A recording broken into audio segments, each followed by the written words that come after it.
Bagaimana perjalanan 2 minggu ke Korea Selatan mengubah sebuah keluarga besar dari Bandung dan memicu gelombang wisata dari Indonesia? Tidak ada yang pernah menyangka bahwa satu video singkat yang biasa saja bisa memicu fenomena sosial yang menggerakkan satu negara.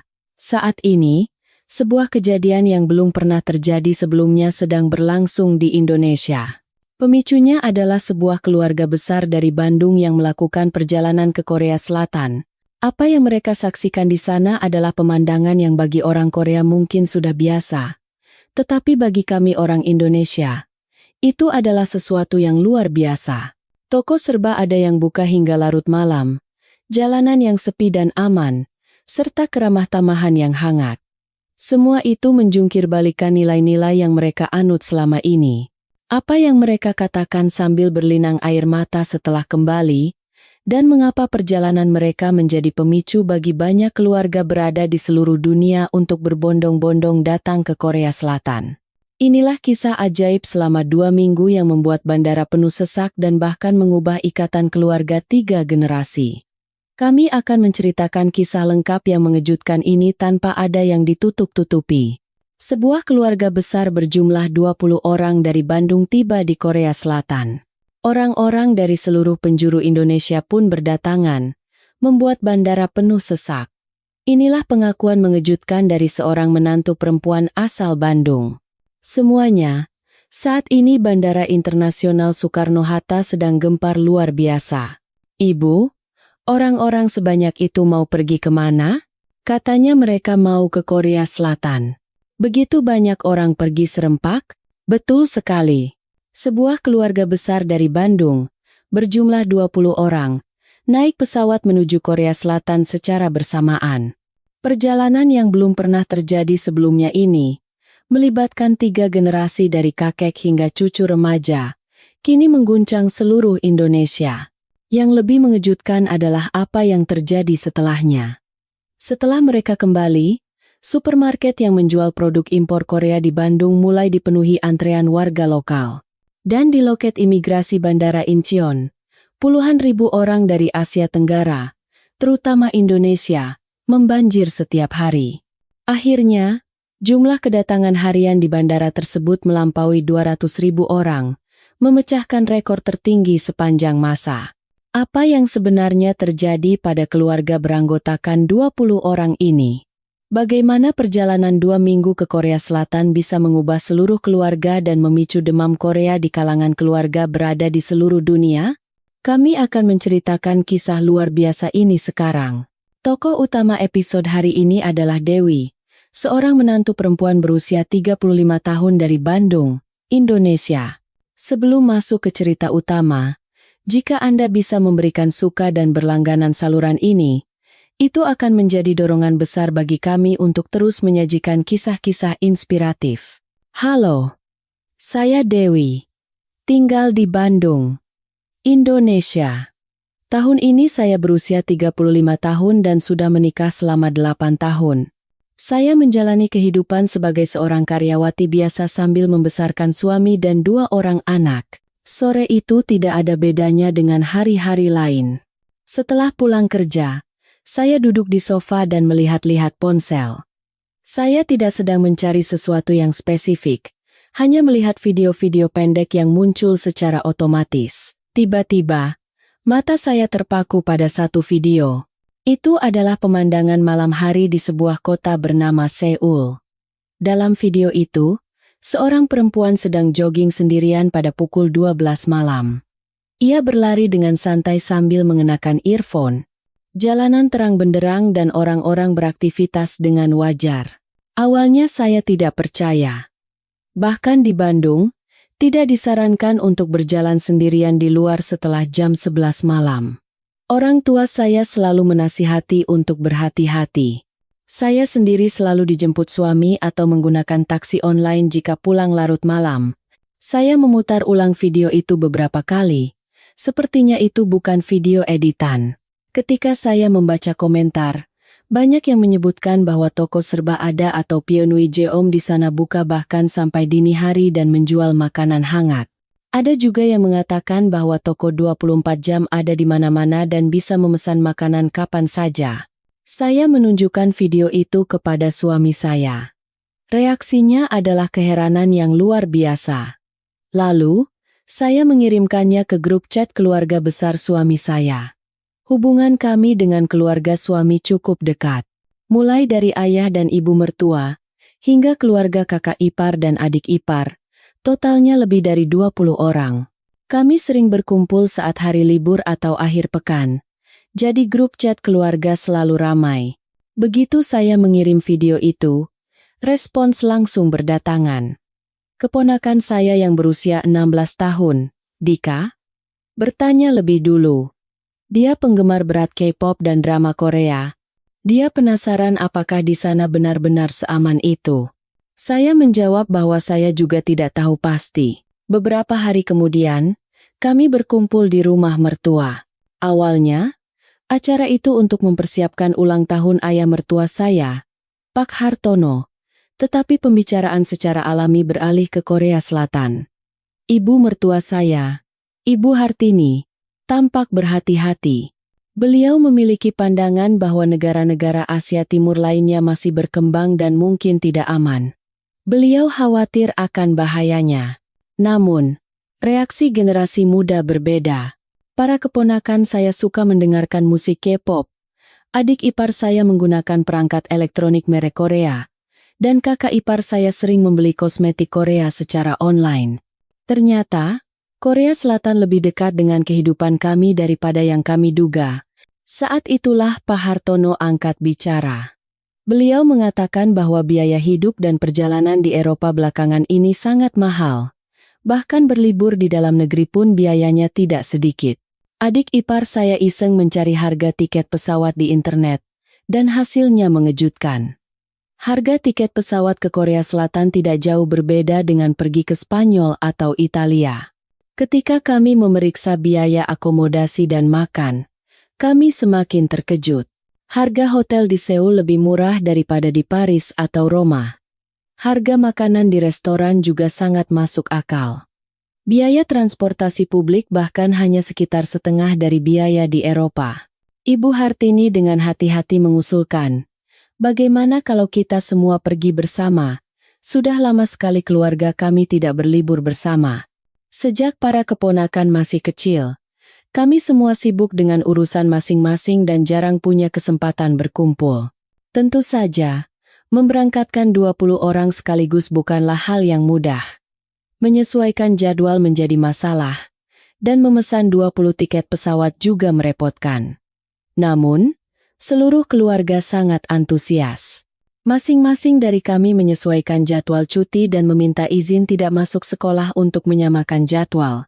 Kami mempersiapkannya selama 2 bulan. Semakin banyak kami mencari tahu tentang Korea Selatan, semakin banyak hal menakjubkan yang kami temukan. Fakta bahwa kecepatan internetnya termasuk yang tercepat di dunia. Sistem transportasi publik di Seoul yang sangat maju. Sistem medis yang canggih. Namun, kami masih setengah percaya. Informasi di internet bisa saja dilebih-lebihkan. Kami pikir, kami harus melihatnya sendiri untuk tahu. Malam sebelum keberangkatan, saya tidak bisa tidur. Jujur, rasa khawatir lebih besar daripada rasa antusias. Apakah keluarga besar dengan 20 orang ini bisa berlibur dengan aman di negara asing? Apakah akan baik-baik saja meskipun kami tidak bisa bahasanya? Apakah ayah dan ibu mertua saya akan kuat menempuh penerbangan yang panjang? Dan begitulah, kami 20 naik pesawat menuju Korea Selatan. Saat itu, kami belum tahu bahwa perjalanan ini akan mengubah keluarga kami sepenuhnya. Momen saat kami tiba di Bandara Incheon, saya tidak akan pernah melupakannya. Begitu turun dari pesawat dan berjalan menuju imigrasi, semuanya sudah di luar dugaan. Seluruh langit-langit koridor adalah sebuah layar raksasa. Pemandangan 4 musim Korea ditampilkan secara real-time. Dari bunga sakura di musim semi hingga daun-daun musim gugur yang memerah, rasanya seperti berjalan di tengah alam. Yang paling mengejutkan saat menunggu di imigrasi adalah waktu tunggunya. Meskipun kami berjumlah 20 orang, prosesnya tidak sampai 30 menit. Ada banyak gerbang otomatis di mana kami hanya perlu memindai paspor dan wajah, lalu bisa langsung lewat. Ayah mertua saya pun bisa melewatinya dengan mudah dibantu oleh petugas. Di tempat pengambilan bagasi, kami kembali dibuat takjub. Koper-koper mulai keluar dari ban berjalan dengan sangat cepat. Meskipun ada 20 koper, kami tidak menunggu lama.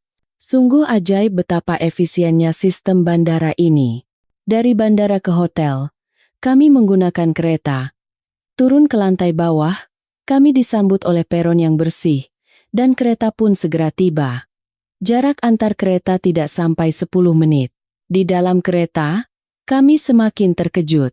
Setiap kursi memiliki colokan listrik dan tersedia Wi-Fi gratis. Meskipun kereta melaju dengan kecepatan lebih dari 100 km/jam, koneksi internet di ponsel kami tidak terputus. Kami tiba di hotel sekitar jam 10 malam. Setelah check-in dan menaruh barang di kamar, keponakan saya yang berusia 15 tahun bilang dia lapar. Saya khawatir tidak ada restoran yang buka jam segini, tetapi petugas resepsionis menyarankan kami pergi ke Pyeonwijom toko serba ada. Katanya buka 24 jam dan menjual makanan hangat. Dengan ragu, kami mencari Pyeonwijom di dekat hotel. Benar saja, itu adalah toko yang sama seperti yang saya lihat di video. Meskipun sudah lewat jam 11 malam, lampunya terang benderang dan orang-orang keluar masuk. Di dalam, berbagai makanan seperti samgak kimbap nasi kepal segitiga, dosirak paket makan siang, dan ramyeon cup berjejer rapi. Pegawainya dengan ramah mengajari kami cara menggunakan microwave. Kami bisa memanaskan makanan dan memakannya di area makan yang tersedia di dalam toko. Para keponakan memilih samgak kimbap dan ramyeon cup, sementara saya memilih dosirak. Harganya juga sangat terjangkau.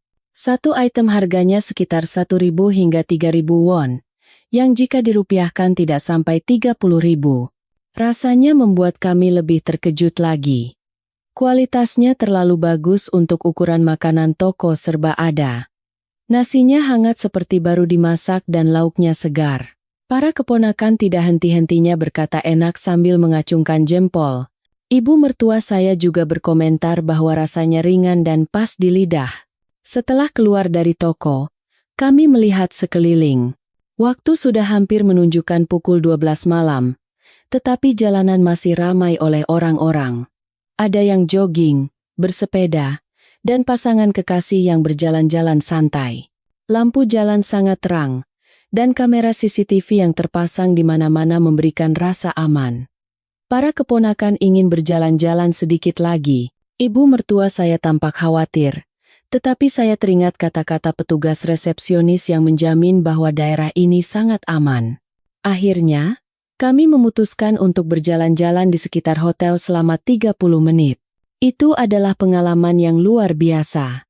Selama berjalan di malam hari, tidak sekalipun kami merasa cemas. Sebaliknya, kami merasa bebas.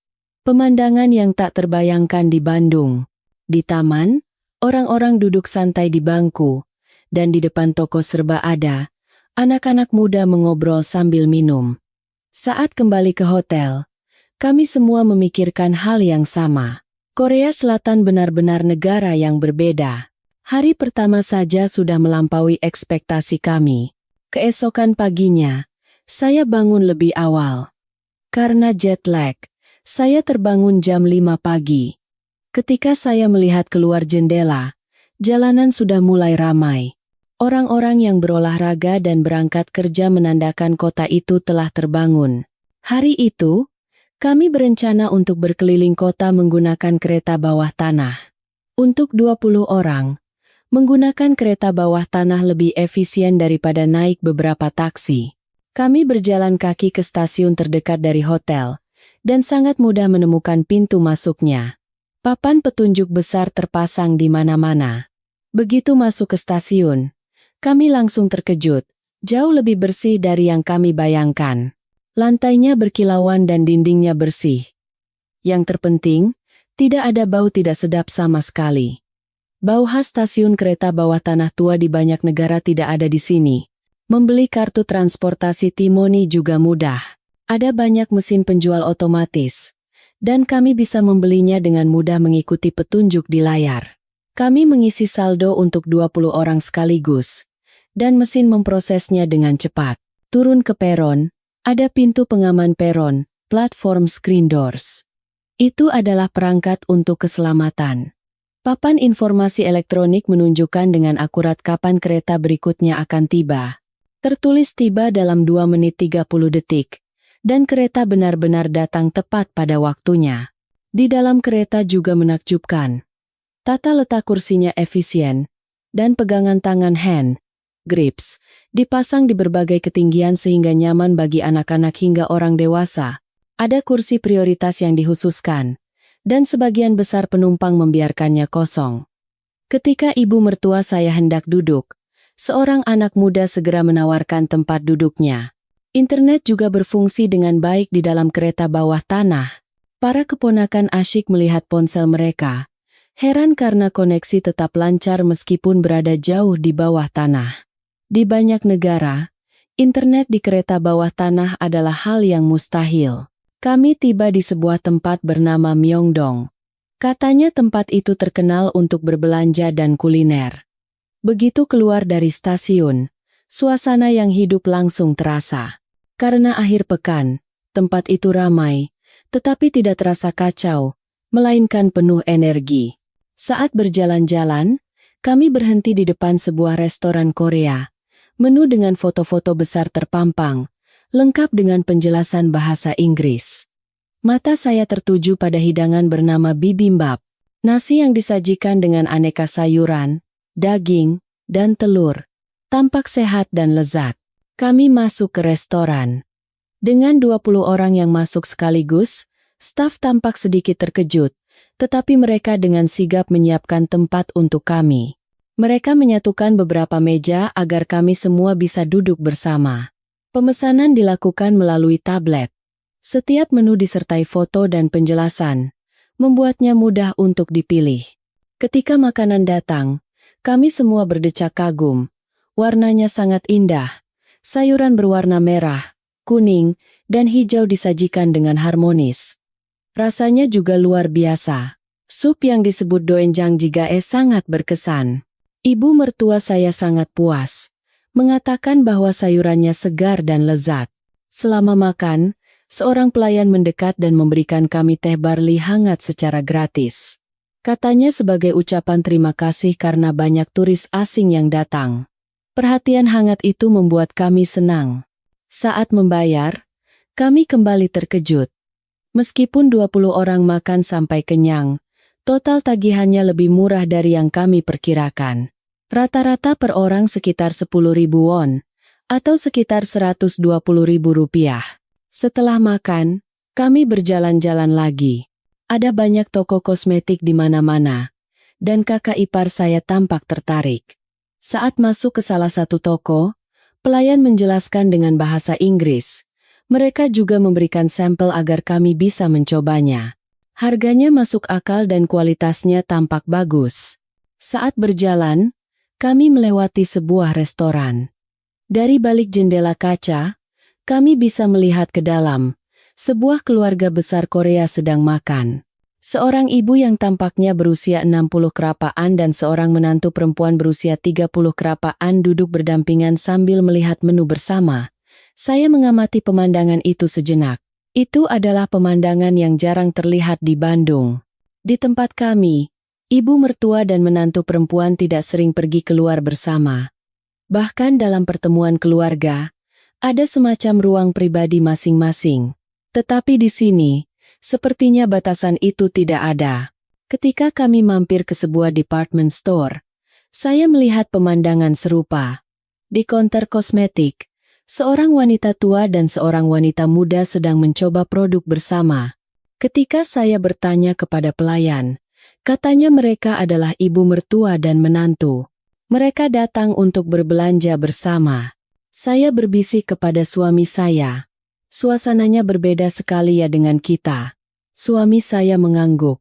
Saya penasaran, apakah ini perbedaan budaya atau cara pandang terhadap hubungan? Menjelang malam, kami hendak kembali ke hotel. tetapi para keponakan tampak enggan.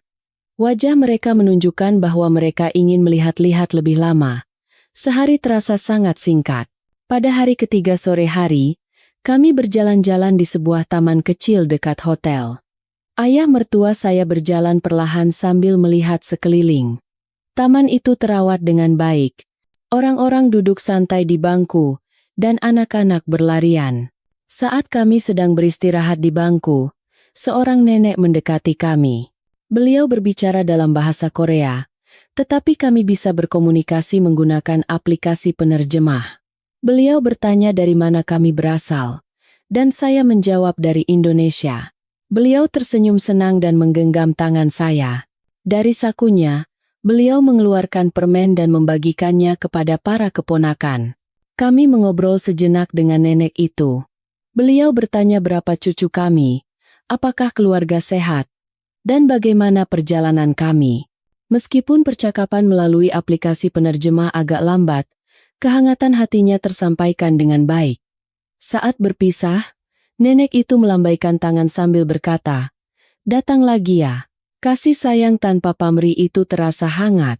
Saya merasa bahwa meskipun bahasa berbeda, hati manusia bisa saling terhubung.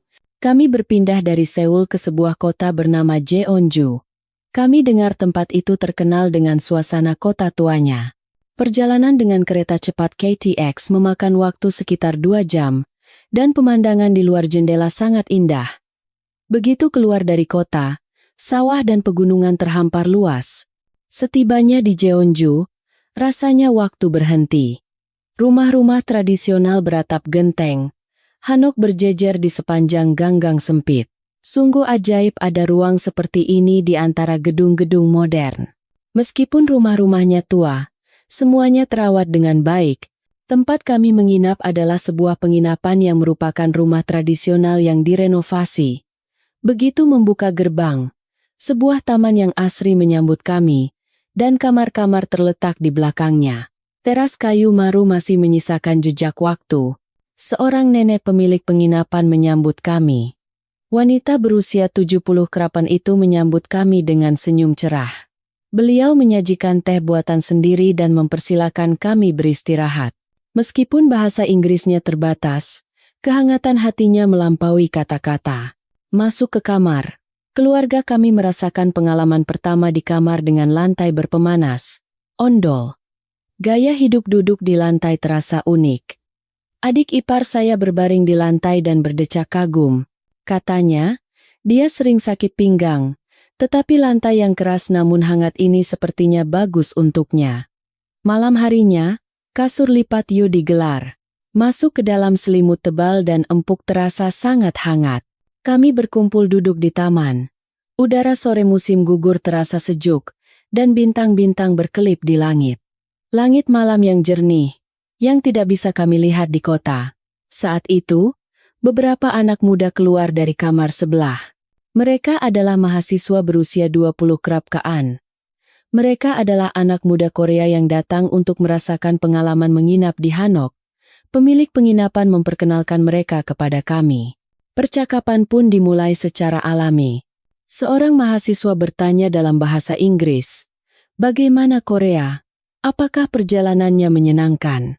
Kami mulai menceritakan pengalaman kami, kebersihan kereta bawah tanah, keamanan jalanan di malam hari, hingga pengalaman di rumah sakit. Anak-anak muda itu mendengarkan dengan saksama. Lalu mereka berkata, "Kami sendiri belum pernah benar-benar merasakan tradisi Korea." Katanya, kesempatan ini membuat mereka belajar banyak dari pemilik penginapan. Ayah mertua saya bertanya, apakah generasi muda juga tertarik pada budaya tradisional seperti ini? Mahasiswa itu mengangguk. Dia bilang, belakangan ini budaya tradisional kembali populer di kalangan anak muda. Mengenakan hanbok pakaian tradisional dan berjalan-jalan di kota tua menjadi tren. Kami terkejut. Di Indonesia, anak muda seringkali kurang tertarik pada hal-hal kuno, tetapi di Korea, justru generasi muda yang berusaha melestarikan tradisi. Malam semakin larut, dan pemilik penginapan menyuruh kami masuk ke kamar. "Malam hari dingin, tidurlah dengan hangat," katanya. Begitu masuk ke dalam selimut, Kehangatan menjalar ke seluruh tubuh. Saya dan suami menatap keluar jendela dalam diam. Keesokan paginya, kami berjalan-jalan di kota tua. Saat menyusuri gang, kami melihat sebuah kedai teh kecil yang menyajikan nokcha, teh hijau. Masuk ke dalam. Suasana yang tenang dan damai menyelimuti kami. Pemiliknya adalah seorang wanita berusia 60 kerapakan yang secara pribadi menyeduh teh untuk kami. Gerakannya dalam menuangkan secangkir teh hijau terasa seperti sebuah seni. Sambil minum teh, kami berbincang dengan pemiliknya. Dia bercerita telah menjalankan kedai teh ini selama 30 tahun. Dia menyeduh teh dengan sepenuh hati untuk setiap pelanggan, katanya. Dia melakukan ini bukan untuk mencari uang, tetapi karena ingin menyampaikan kedamaian kepada orang-orang melalui teh. Adik ipar saya bertanya, di zaman sekarang, bekerja sepelan ini, apakah tidak rugi? Pemiliknya tersenyum dan menjawab, cepat bukanlah segalanya. Yang penting adalah berjalan dengan benar, meskipun pelan. Kata-kata itu membuat kami terdiam. Momen itu membuat kami merenungkan hidup kami yang selama ini selalu terburu-buru. Setelah keluar dari kedai teh, kami kembali menyusuri gang. Orang-orang yang mengenakan hanbok terlihat di mana-mana. Ada pasangan muda, ada juga keluarga. Semua tampak bahagia sambil berfoto. Ayah mertua saya berkata, di sini, usia sepertinya tidak penting, baik muda maupun tua. Semua menikmati budaya yang sama di ruang yang sama. Sore harinya, kami mengikuti lokakarya kerajinan tradisional. Kami belajar membuat hanji kertas tradisional Korea. Seorang pengrajin menunjukkan dan menjelaskan secara langsung. Katanya, teknik ini sudah diwariskan selama ratusan tahun. Kertas ini bisa bertahan hingga 1000 tahun. Kami dengan hati-hati mencoba membuat hanji.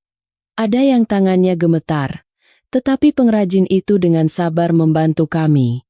Jangan terburu-buru, lakukan perlahan, katanya.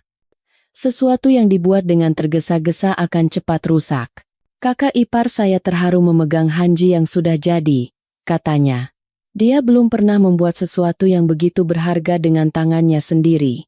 Selembar kertas ini akan menjadi kenang-kenangan seumur hidup bagi saya, katanya. Menjelang senja, kami kembali ke penginapan. Pemilik penginapan telah menyiapkan makan malam yang lezat dengan sepenuh hati. Ibu mertua saya bertanya kepadanya, mengapa Anda begitu baik kepada kami? Anda kan hanya menyewakan kamar dan dibayar. Pemiliknya tersenyum dan menjawab, tamu bukanlah sekadar tamu, tetapi keluarga. Sudah sewajarnya menjamu keluarga yang datang dari jauh dengan baik. Malam itu, saya duduk berdampingan dengan ibu mertua saya di kamar beralas ondol. Ibu mertua saya berkata pelan, orang-orang Korea benar-benar hangat ya. Saya mengangguk setuju. Setelah menghabiskan waktu yang santai di Jeonju, kami kembali ke Seoul. Setelah menaruh barang di hotel, menjelang senja beberapa anggota keluarga ingin berjalan-jalan. Pemandu wisata memperbolehkan kami pergi dengan bebas, asalkan tidak terlalu jauh. Adik ipar dan istrinya pergi bersama anak-anak mereka untuk berjalan-jalan di sekitar. Saya berniat istirahat di kamar, tetapi kakak ipar mengajak saya keluar. Katanya ingin berbelanja. Sekitar jam 7 malam, kami keluar dari hotel, jalanan masih ramai. Di bawah lampu jalan yang terang, orang-orang berjalan dengan bebas. Toko serba ada menyala terang, dan kafe-kafe dipenuhi orang yang mengobrol. Katanya department store buka sampai jam 8 malam. Kami menuju ke counter kosmetik. Berbagai merek berjejer, dan para pelayan dengan ramah menjelaskan. Saat itu, saya mendengar percakapan dalam bahasa Korea di sebelah saya. Seorang wanita berusia 60-an dan seorang wanita berusia 30-an sedang memilih produk bersama. Saya penasaran dengan hubungan mereka. Kakak ipar saya bertanya dalam bahasa Inggris, apakah Anda ibu dan anak? Wanita muda itu tersenyum dan menjawab, kami ibu mertua dan menantu. Kami datang untuk berbelanja bersama. Kakak ipar saya bertanya dengan ekspresi terkejut. Ibu mertua dan menantu pergi berbelanja bersama. Wanita itu mengangguk. katanya. Mereka sering berbelanja bersama sebulan sekali atau 2 kali. Menyenangkan, katanya. Saya mendengarkan percakapan itu sambil berpikir. Ini adalah hubungan yang sulit dibayangkan di lingkungan saya. Ibu mertua dan menantu datang ke department store bersama untuk memilih kosmetik. Kakak ipar saya dengan hati-hati bertanya lagi, apakah tidak canggung? Wanita itu menggelengkan kepala. Awalnya sedikit canggung, tapi sekarang sudah biasa. Ibu mertua memperlakukan saya seperti putrinya sendiri, katanya. Kami keluar dari department store dan mampir ke sebuah kafe. Kakak ipar saya berkata, Korea benar-benar berbeda ya. Hubungan keluarganya berbeda. Budayanya juga berbeda. Saya setuju. Selama beberapa hari di Korea, saya beberapa kali melihat pemandangan serupa. Di restoran, saya melihat orang yang tampak seperti ibu mertua dan menantu makan bersama. Di taman, saya melihat keluarga 3 generasi berjalan-jalan bersama. Saya berpikir, ini bukan tentang kewajiban, tetapi tentang kealamian. Di Korea, keluarga besar menghabiskan waktu bersama tampaknya adalah bagian dari kehidupan sehari-hari. Itu bukan beban, melainkan budaya. Keesokan harinya, kami memutuskan untuk menikmati Seoul dengan cara kami masing-masing. Generasi muda pergi berbelanja ke daerah bernama Gangnam, sementara generasi tua memutuskan untuk melihat-lihat pasar. Saya ikut dengan para ipar saya. Setibanya di Gangnam, sisi lain Seoul terbentang di hadapan kami. Toko-toko mewah berjejer dan jalanannya sangat modern. Pakaian orang-orang juga modis. Kami masuk ke sebuah kafe. Interiornya indah dan rasa kopinya luar biasa.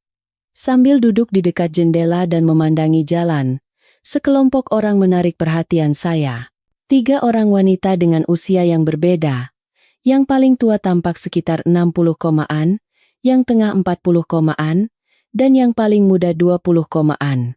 Mereka bertiga berjalan sambil tertawa lepas. Mereka saling merangkul lengan. Kakak ipar saya berkata, mereka sepertinya keluarga. Mungkin nenek, menantu, dan cucu perempuan. Saya pun berpikir demikian.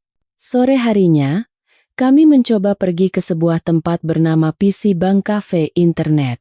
Itu adalah tempat yang ingin dikunjungi para keponakan. Masuk ke dalam, puluhan komputer canggih berjejer dengan kursi gaming di setiap tempat. Manajernya menyambut kami. Ketika kami bertanya apakah orang tua juga bisa menggunakannya, dia menjawab, tentu saja. Memang benar. Di sudut ruangan, seorang pria berusia 60 kapatan sedang duduk dan menggunakan internet. Para keponakan langsung duduk dan mulai bermain game. Saya mengamati dari samping. Kecepatan internetnya luar biasa. Setiap kali diklik, layarnya langsung berubah. Di Bandung, seringkali butuh waktu untuk memuat, tetapi di sini semuanya instan. Setelah sekitar 1 jam, kami keluar dari kafe. Para keponakan tampak sangat puas. Mereka bilang ingin datang lagi. Malam harinya, kami mampir ke sebuah supermarket besar yang buka 24 jam. Bagian dalam supermarket itu bersih dan luas seperti department store.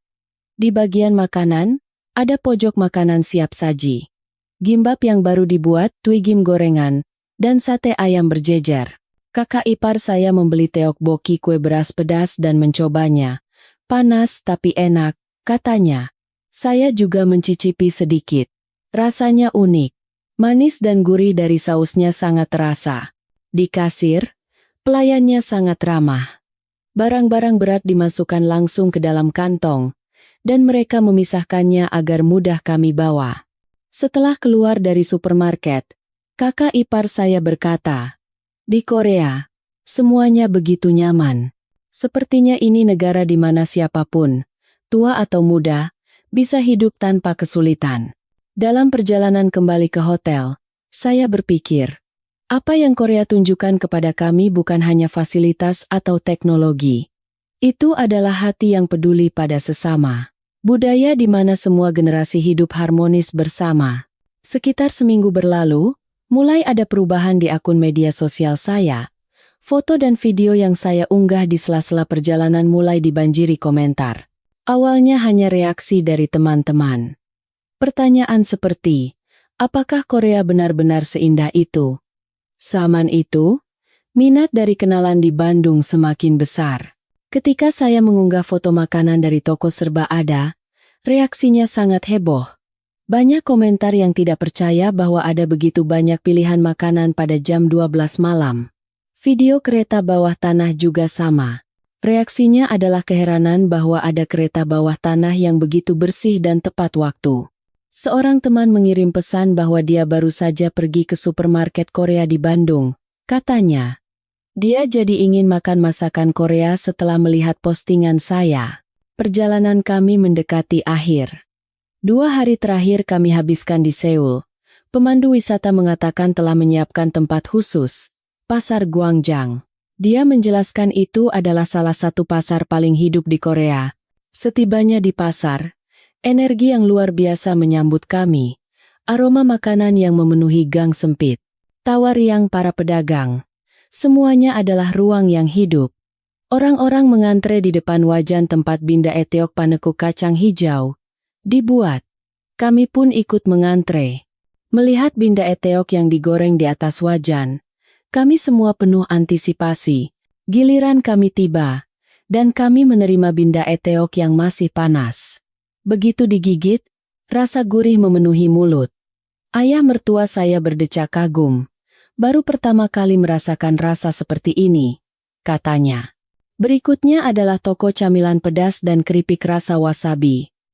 Melihat wasabi, ibu mertua saya ragu. Sepertinya sangat pedas, katanya. Tetapi bibi penjual menyarankannya. Coba sedikit saja. Ibu mertua saya dengan takut-takut mencicipi sedikit. Seperti yang diduga, pedas. Tetapi pada saat yang sama, ada rasa segar yang terasa. Setelah 1-2 gigitan, sepertinya beliau ketagihan. Adik ipar saya kepedasan sampai mencari air. Tiba-tiba, penjual di toko sebelah membawakan sikhe minuman beras manis dingin. Kami hendak membayarnya, tetapi penjual itu menggelengkan tangan. Minum saja, katanya. Adik ipar saya bingung. Dia tidak terbiasa menerima kebaikan tanpa alasan. Di Indonesia, semua hal ada imbalannya. Tetapi di sini, mereka memberikannya begitu saja. Kami pindah ke toko sate ayam. Daging ayam yang ditusuk lalu dipanggang. Karena ini makanan yang baru pertama kali kami lihat, kami ragu-ragu. Tetapi setelah mencicipi 1 gigitan, kami terus makan. Pemilik toko membawakan garam dan saus tambahan. Kalau dicocol begini lebih enak, katanya. Kami mengikuti sarannya, dan rasanya memang lebih lezat. Selama berkeliling pasar, kami mampir ke berbagai toko, gimbap, mandu, pangsit, bunyi opang kue bentuk ikan, hingga roti telur. Di setiap toko, para pedagangnya ramah. Kami bisa mencicipi dengan bebas, dan jika suka, baru membelinya. Ayah mertua saya, saat membeli bunyi opang, bertanya kepada pedagangnya, kenapa harganya begitu murah? Apakah bisa untung dengan harga segini? Pedagang itu tersenyum dan menjawab, saya tidak berniat mencari untung besar. Asal pelanggan makan dengan enak dan bahagia, itu sudah cukup bagi saya. Mendengar kata-kata itu, ayah mertua saya terdiam sejenak. Di masyarakat kapitalis, mengejar keuntungan adalah hal yang wajar. Tetapi di sini, kebahagiaan orang lain dianggap lebih penting. Tampaknya hal itu sangat berkesan baginya. Setelah keluar dari pasar, kami menuju restoran daging sapi Korea Hanwoo kelas atas. Ini adalah jamuan makan malam khusus yang disiapkan oleh agen perjalanan. Restoran itu memiliki suasana yang tenang dan berkelas. Setiap rombongan mendapatkan ruang pribadi, dan di setiap ruangan, meja makan yang disiapkan dengan sepenuh hati telah menunggu. Beberapa jenis hidangan pembuka disajikan dengan indah, masing-masing seperti karya seni. Sebagai hidangan utama, daging sapi disajikan. Daging Hanwoo kelas atas dengan marbling yang fantastis. Seorang koki memanggangnya di depan kami. Dengan waktu yang pas, Dia membalik daging dan meletakkannya di piring kami pada kondisi yang paling lezat. Begitu mencicipi satu gigitan, mata kami semua terbelalak. Rasanya berbeda dari daging manapun yang pernah kami makan. Tekstur yang meleleh di mulut, rasa yang dalam dan kaya membuat kami berdecak kagum. Setelah makan, pemilik restoran, seorang wanita berusia 50 krapa, keluar untuk menyapa kami. Dia bercerita telah menjalankan restoran ini selama 20 tahun. Dia memilih sendiri semua bahan, membeli bahan-bahan segar setiap pagi di pasar. Ibu mertua saya bertanya, menyiapkan semua ini dengan sepenuh hati, apakah tidak melelahkan? Pemiliknya tersenyum dan menjawab, melihat pelanggan makan dengan lahap, semua lelah saya hilang. Kami mengucapkan terima kasih kepada pemilik restoran. Seumur hidup kami telah pergi ke banyak restoran, tetapi baru kali ini kami menerima sambutan yang begitu tulus. Hari terakhir pun tiba. Di lobi hotel, keluarga yang sudah berkemas berkumpul, tetapi ekspresi semua orang tampak berat. Perasaan tidak ingin pergi tergambar jelas di wajah mereka. Langkah kaki menuju bus terasa lambat. Setiap langkah terasa ragu. Kami menatap pemandangan Seoul di luar jendela dengan tatapan enggan. Di dalam bus menuju bandara, suasana hening. Sangat berbeda dengan saat kami datang. Ketika pertama kali datang ke Korea, ada rasa penasaran bercampur sedikit kekhawatiran. Tetapi sekarang, yang ada hanya rasa enggan dan rindu. Ayah mertua saya berkata pelan. Meskipun hanya 2 minggu, rasanya seperti seumur hidup tinggal di sini. Belum pernah saya merasa setenang dan sebahagia ini. Kami tiba di bandara. Selama proses keberangkatan, langkah keluarga kami tetap terasa berat. Menitipkan bagasi, melewati pemeriksaan keamanan, menuju gerbang. Semua proses terasa seperti momen terakhir. Saat melewati toko bebas bea, ibu mertua saya berhenti. Di tempat di mana kosmetik dan makanan Korea berjejer, ibu mertua saya mulai membeli oleh-oleh untuk keluarga. Anggota keluarga lain pun satu persatu ikut bergabung. Adik ipar saya membeli kimchi. Katanya, dia ingin tetap makan masakan Korea setibanya di Bandung. Kakak ipar saya membeli bubuk teh hijau Korea. Katanya, dia tidak bisa melupakan rasa yang diminumnya di Jeonju.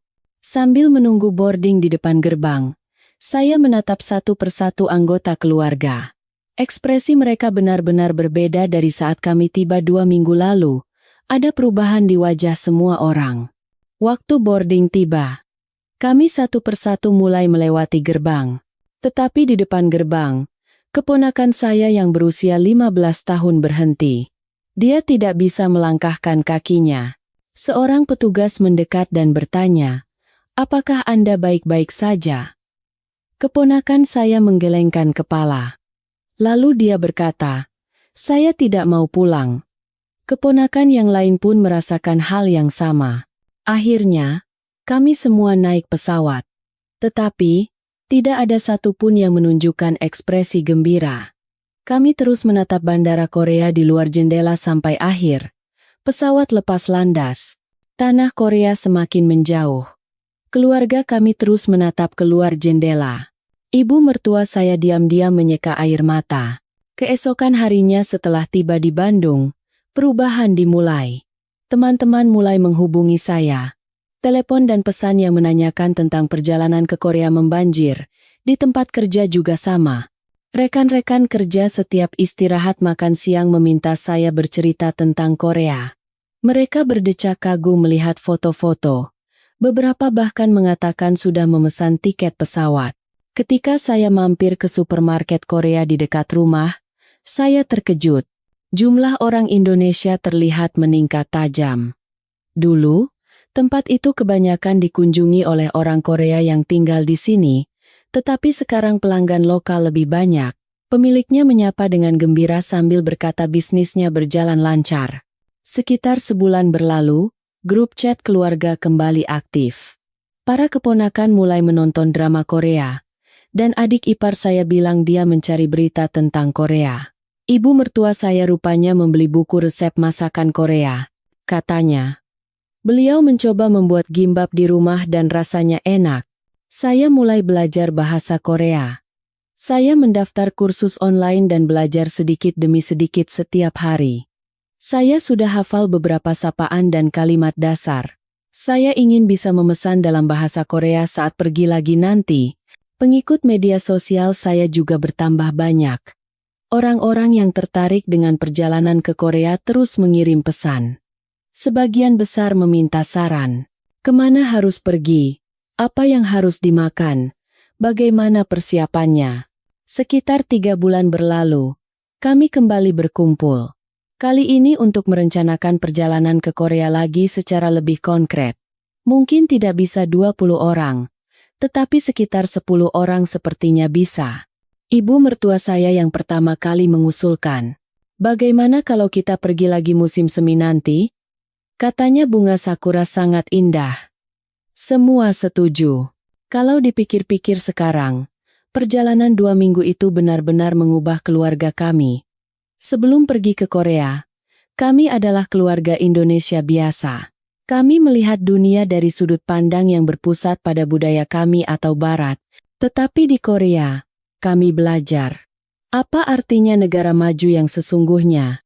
Gedung-gedung megah dan teknologi canggih saja tidak cukup. Hati yang mengutamakan manusia, budaya yang saling menghargai, sistem yang memungkinkan hidup aman. Semua itu harus ada untuk menjadi negara maju yang sesungguhnya. Korea Selatan memiliki semuanya.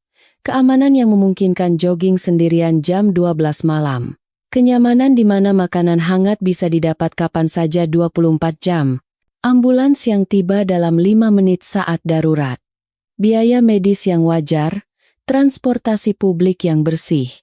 Dan yang terpenting, orang-orangnya yang hangat. Melalui video saya, orang-orang yang mengenal Korea semakin banyak.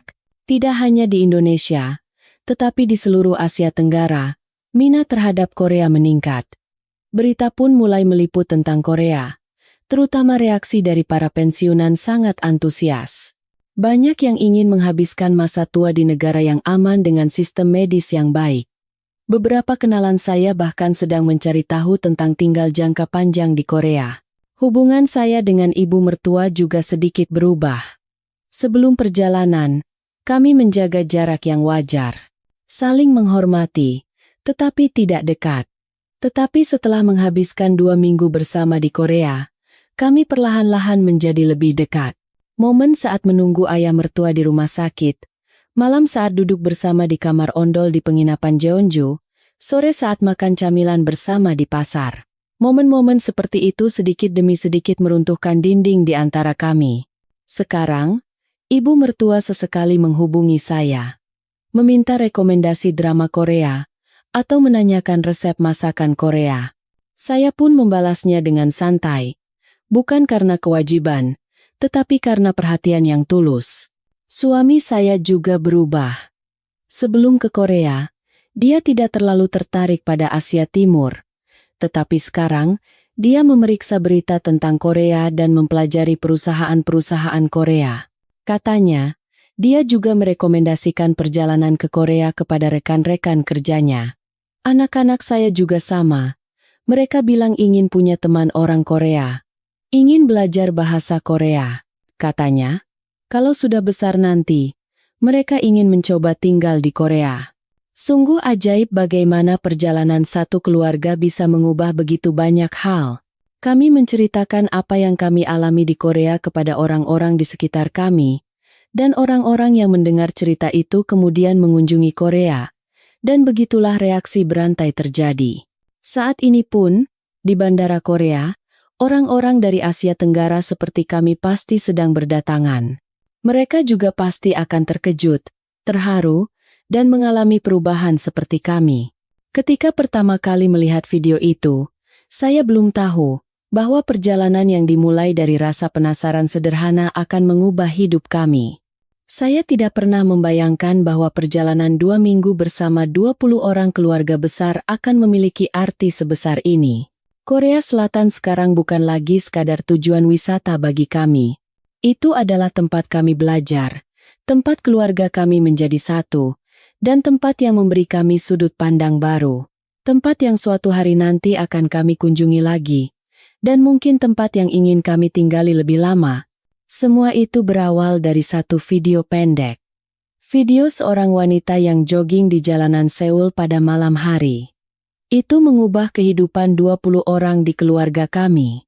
Dan sekarang, cerita kami mengubah kehidupan orang lain. Inilah kekuatan Korea Selatan. Menurut saya, orang-orang yang pernah mengalaminya secara alami menjadi duta. Saya merekomendasikan Anda untuk mengunjungi Korea jika ada kesempatan. Ada hal-hal yang tidak akan pernah bisa ditangkap oleh video atau foto. Anda harus berjalan sendiri, makan sendiri, dan merasakannya sendiri untuk tahu. Jalanan malam yang aman, orang-orang yang hangat, sistem yang efisien, makanan yang lezat, tradisi yang indah. Semua itu menanti Anda. Seperti kami. Saya harap Anda juga akan mendapatkan pengalaman istimewa di Korea. Sekarang pun, saya kadang-kadang teringat saat itu. Keheranan saat pertama kali tiba di bandara. Keajaiban saat pertama kali makan sanggak kimbap di toko serba ada. Momen saat menggenggam tangan ibu mertua sambil menunggu ayah mertua di rumah sakit. Malam saat merasakan kehangatan selimut di penginapan Jeonju. Sore saat terharu oleh kebaikan para pedagang di pasar. Semua momen itu membentuk kami yang sekarang. Dan di masa depan, kami akan terus terhubung dengan Korea. Negara yang meskipun jauh secara fisik, tetapi dekat di hati. Itulah Korea bagi kami sekarang. Cerita hari ini sampai di sini. Bagaimana kisah keluarga besar dari Bandung yang setelah kunjungan 20 anggotanya memicu demam Korea di seluruh Indonesia? Silakan tinggalkan komentar dukungan untuk tokoh utama cerita ini. Sekian cerita dari Stasiun Inspirasi. Jika Anda menyukai cerita ini, mohon berikan suka dan berlangganan. Terima kasih telah menonton.